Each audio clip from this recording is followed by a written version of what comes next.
Number 8 is 2002's Swept Away, an irksome, misogynistic film. The ultimate cry for help from Guy Ritchie. The man's direction flounders in this movie, harder than a fish out of water, and the acting comes off as mean and irritating. The film wants us to keep siding with either the male or female character while they're on this island, but when both characters are grating beyond all belief, we don't care about these guys. And by trapping us on that deserted island with them, well, it makes us want to throw the DVD copy of this movie into the ocean. Number 7 is 2007's Kablooey. This is the ultimate example of why quirky independent cinema gets a bad rep. The lead character, who is also the director to this train wreck, well, he's a misunderstood loner in this movie. But then he gets a job as a blue alien-like mascot. He hands out pamphlets in the middle of nowhere. People stop and are entranced with him because, well, he's big and blue. People start to understand him because he's big and blue. Kids love him and thinks he's a superhero. Why? Well, because he's big and blue. There's not enough here to support a feature film. There's not even enough here to support a 2-minute short. I mean, it's flimsy, weak, not funny, and just flat out terrible. Number 6 is 2003's Marcy X.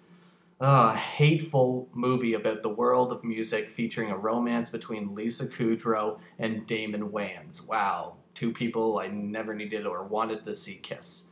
The movie relies on stereotypes for jokes and material. The fake songs aren't anything new. It moves at a snail's pace, and it's just one big ball of forgetful mush. Number 5 is 2006's Dougal, the biggest middle finger to children I've ever encountered. The movie isn't filled with jokes, just references, not even well thought out references. By saying titles of movies or characters from other movies or TV shows, the movie thinks it's made a joke. It expects kids are gonna laugh at characters saying titles like Pirates of the Caribbean or Tomb Raider, and nothing else. I didn't know they were shooting Ice Age 2 up in here. To my understanding, this is an Americanized version of the original UK version, The Magic Roundabout. By making this Americanized, the original voice cast is now dubbed over by American actors. Now this is a big problem, because now the voices don't even match the animated characters' mouths. That and the animation looks so incredibly cheap by today's standards. It's like they're not even trying. Look, I know kids will watch anything, but I mean, this is ridiculous.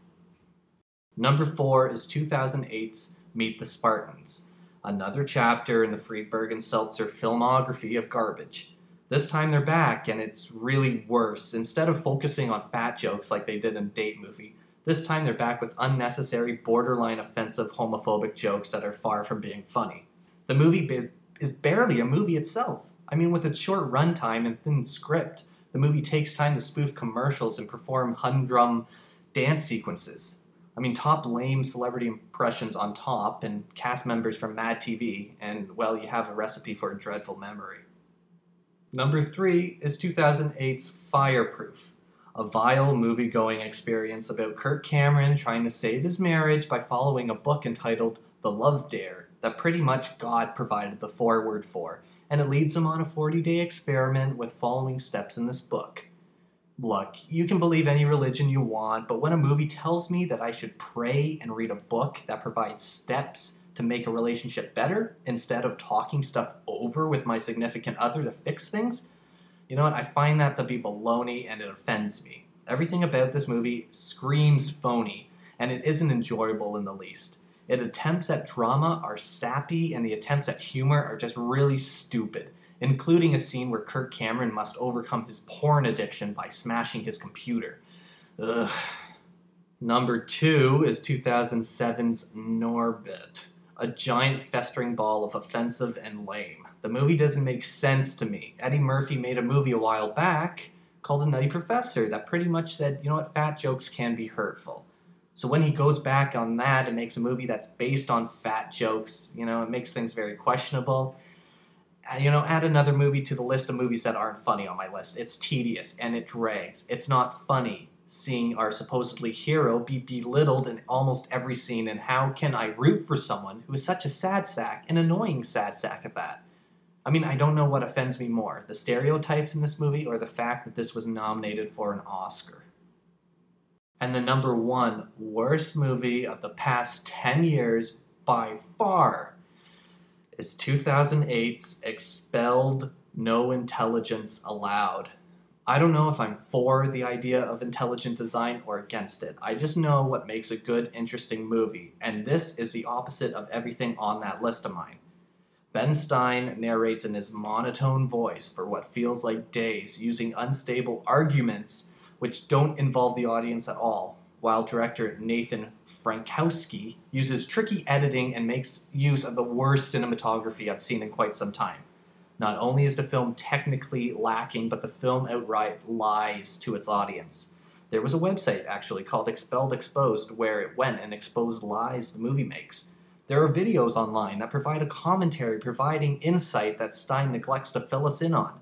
However, the filmmakers never address any of this, and it kept on playing in theaters and kept making money. Also, the movie uses music that can easily be found by accessing your Apple GarageBand library, and that's a big pet peeve of mine. Make your own music, it's not hard. For the most part, though, we get Stein walking, observing landmarks or locations, looking lost. He does the odd interview, but then he starts walking again and narrating and doing nothing. Expelled No Intelligence Allowed is one of the worst things I've ever seen in my life, and is most definitely the worst movie of the past 10 years.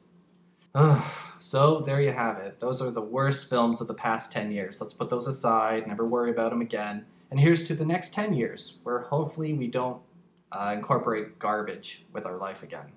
I don't know if that even makes sense anyways.